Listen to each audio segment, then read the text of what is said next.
अस्सलाम वालेकुम। आज की हमारी मेडिसिन जो है उसका मरकज़ है लात तनासल। तो कुंद ज़हनी और सुस्ती असाब इसके लिए बेहतरीन मेडिसिन है, ख़ासकर दोनों मर्द और औरतों दोनों के लिए बेहतरीन मेडिसिन है।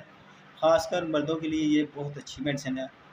जिनसी ताकत जो है बढ़ाने में इसका बहुत अहम रोल है, बहुत अच्छी है मेडिसिन है ये। उसके अलावा बार बार सुजाक हो जाने से जो पैदाशुदा अलामात हैं उनके लिए भी ये बेहतरीन मेडिसिन है। उसके अलावा कसरत मुबाशरत की वजह से जो वक़्त से पहले बंदे बूढ़े हो जाते हैं, तो उनके लिए ये बेहतरीन नायाब तोहफ़ा है। आप इसे इस्तेमाल करें तो इंशाल्लाह बुढ़ापा जो है वो वक़्त से पहले नहीं आएगा।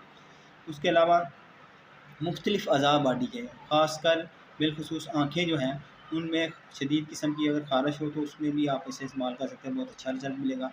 उसके अलावा मोच आने के लिए, मोच जब आ जाए तो उसमें भी आप इसे इस्तेमाल करें, बहुत अच्छा रिज़ल्ट मिलेगा। तो मेडिसिन जो है उसका नाम है एग्नेस कास्टस।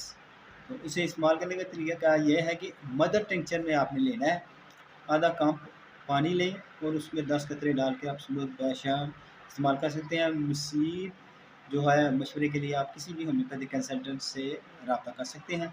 इंशाल्लाह आपको बहुत अच्छा फ़ायदा इससे मिलेगा। तो दुआ में याद रखिए। मैं डॉक्टर दिलावर हुसैन। अल्लाह हाफ़िज़।